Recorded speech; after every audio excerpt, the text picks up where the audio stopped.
Assalamualaikum warahmatullahi wabarakatuh. Alhamdulillahilladzi ja'alal aqidah wa ja'alal qur'ana imamah wa ja'ala rahmah wa ja'ala Rasulullah sallallahu alaihi wasallam uswatan hasanah. Amma ba'dah.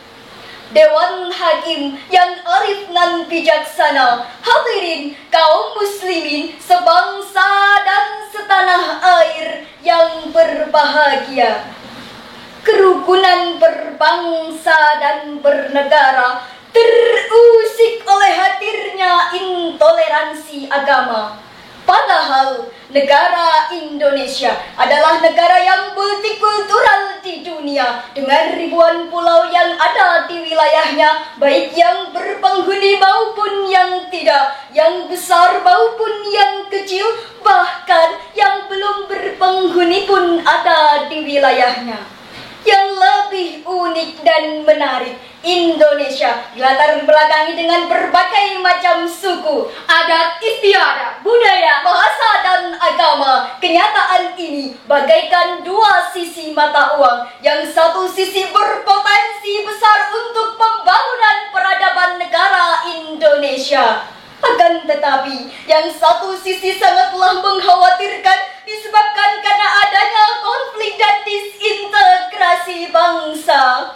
Marilah kita perhatikan faktanya berdasarkan riset Institute from Democracy and Peace pada akhir April lalu. Setelah COVID-19 ditetapkan masuk ke Indonesia, telah terjadilah berbagai kasus diskriminasi antar umat beragama. Di antaranya, kasus penggerebekan kaum Kristen minoritas di Cikarang, dilanjutkan dengan penolakan pembangunan rumah dinas seorang pendeta di Aceh, dilanjutkan lagi dengan pembakaran rumah ibadah, disertai bentrokan warga dengan cara pengusiran yang anarkis tak terarah.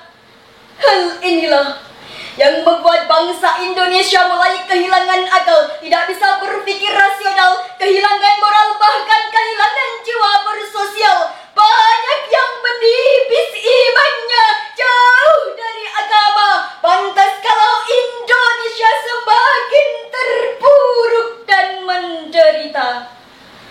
Untuk itu, membangun tatanan kehidupan harmonis, perspektif Al-Quran, itulah judul syarahan kami pada kesempatan kali ini dengan rujukan surah Al-Baqarah ayat 256. A'udzu billahi minasyaitonir rajim.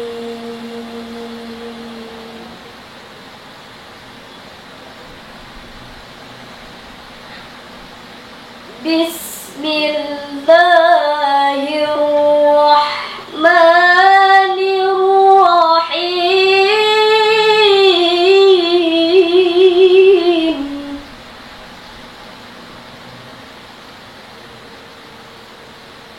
La ikraha fid din.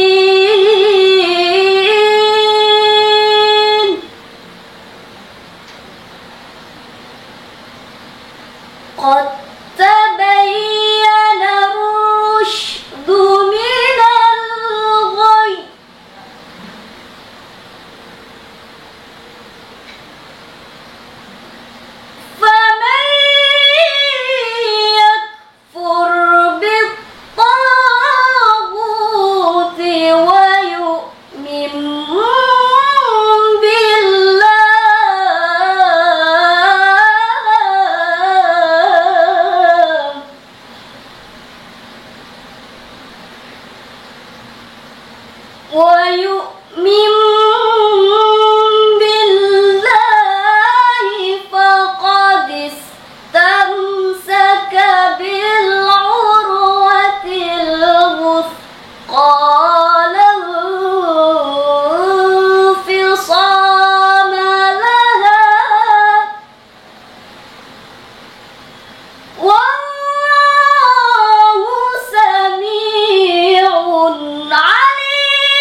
yang terkutuk dengan menyebut asma Allah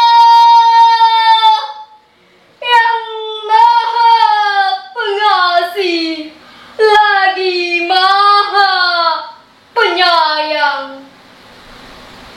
Tidak ada paksaan untuk memasuki agama Islam.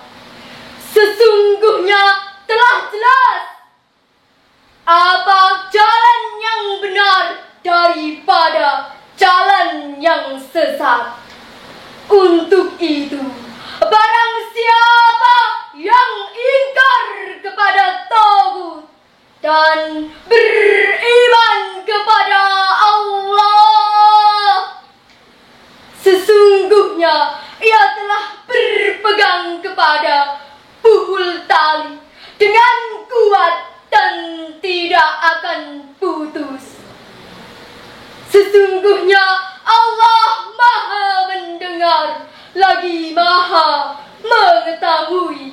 Hadirin yang berbahagia, dari redaksi ayat tersebut terdapat ikhtilaful mufassirin dalam memaknai la ikraha fiddin. Di antaranya Sayyid Qutb dalam tafsir fi Zilalil Quran juz 1 halaman 342 menjelaskan bahwa di dalam masalah akidah sebagaimana yang dibawa oleh Islam adalah masalah kerelaan hati, bukan masalah paksaan dan tekanan. Sedangkan menurut Profesor Dr. Muhammad Quraisyihab dalam tafsirnya Al-Misbah volume 1 halaman 551 memaknainya tidak ada paksaan dalam beragama.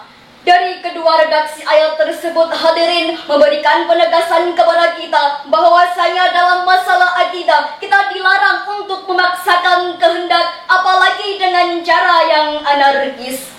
Bahkan seorang pakar ilmu nahwu telah sepakat mengenai hal ini, bahwa term nafyul jinsi adalah penegasan dan penafian segala bentuk paksaan, sedangkan kalimat tauhid yang berarti melewati batas, berlebihan dan keluar dari kebenaran, seperti halnya menyembah manusia, setan dan berhala, serta menuruti hawa nafsu untuk mencapai tujuan yang diinginkannya. Maka dari itu hadirin, jangan sampai ada yang keberatan apabila ada yang memilih agama selain agama Islam. Karena faman syaa'a falyu'min wa man syaa'a falyakfur. Ini adalah salah satu prinsip ajaran agama yang harus dihayati setiap umat beragama. Apalagi negara Indonesia adalah negara Bhinneka Tunggal Ika yang memiliki 780 suku, 200 aliran kepercayaan, dan 6 agama yang disahkan. The diversity of race, language, class, and culture is a wealth. Basically, it is a beautiful gift in this life. Lalu hadirin, bagaimanakah kondisi toleransi di negeri kita saat ini hadirin? Jujur harus kita akui, kondisi toleransi di negeri kita saat ini masih banyak diselimuti berbagai persoalan. Sebagaimana telah ditemukan 31 kasus intoleransi terhadap kebebasan beragama di Indonesia. Mulai dari penolakan pembangunan rumah ibadah, penolakan perayaan kebudayaan etnis Tionghoa, hingga penolakan bertetangga dengan mereka yang tidak seagama.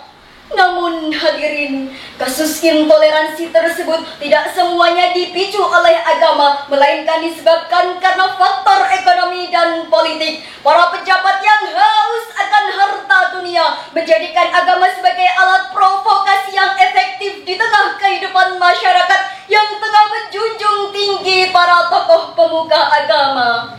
Padahal Rasulullah Shallallahu Alaihi Wasallam telah mengajarkan kita untuk hidup bertoleran di tengah perbedaan, sebagaimana yang diriwayatkan oleh Abdullah bin Umar dalam kitab Sahih Bukhari nomor 9.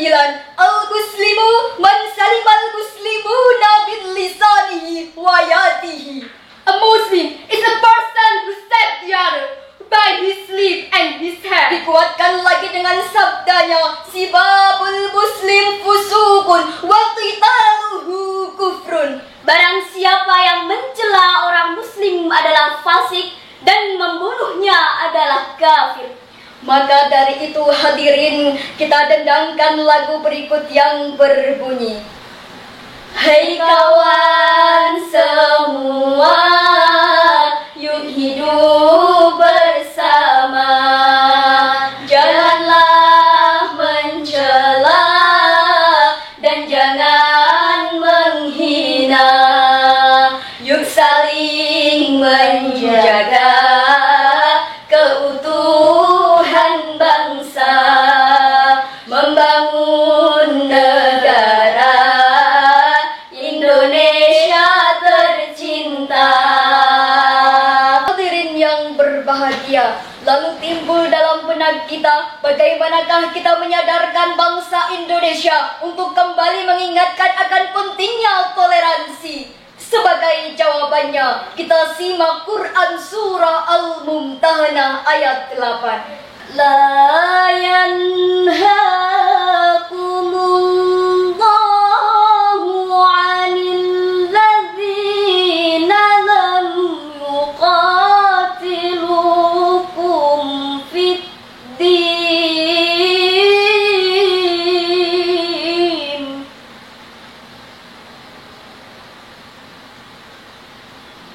Lam yuqatilukum fid dini wa lam yukhrijukum min diyarikum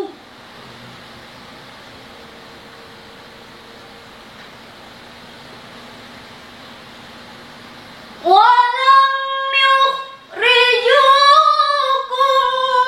min diyarikum an tabarruhum wa tuqsitu ilayhim. Innallaha yuhibbul muqsitin.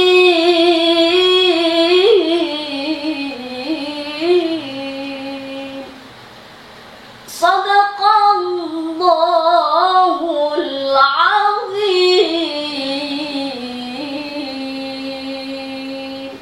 Allah tidak melarang kamu untuk berbuat baik dan berlaku adil terhadap orang-orang yang tiada memerangimu dalam agama dan tiada pula mengusirmu dari negerimu. Sesungguhnya Allah menyukai orang-orang yang berbuat adil. Maha benar Allah dengan segala firman-Nya. Hadirin yang berbahagia, dari redaksi ayat tersebut Syekh Wahbah Az-Zuhaili di dalam tafsirnya Al-Munir fil Aqidah wa Syari'ah wal Manhaj juz 13 halaman 596 memaknainya dengan prinsip dasar hubungan interaksi antara kaum muslim dan non-muslim. Allah memerintahkan kamu dan tidak melarang kamu untuk berhubungan terhadap orang-orang yang tiada memerangi kamu. Untuk itu, marilah kita berlomba-lomba dalam hal kebaikan. Jangan mencela ajaran mereka, memaki sesembahan mereka, mempermasalahkan mereka sehingga mereka datang mengganggu kalian. Kita jalankan prinsip ajaran wa ta'awanu 'alal birri wat taqwa.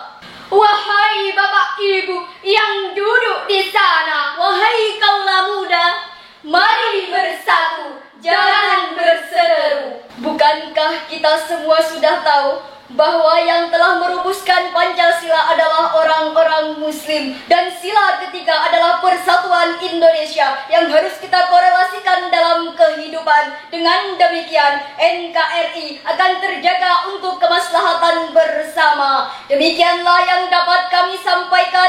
Tak ada gading yang tak retak, Tak ada tuyul yang tak botak, tak ada bisul yang tak bengkak, tak ada laut yang tak berombak.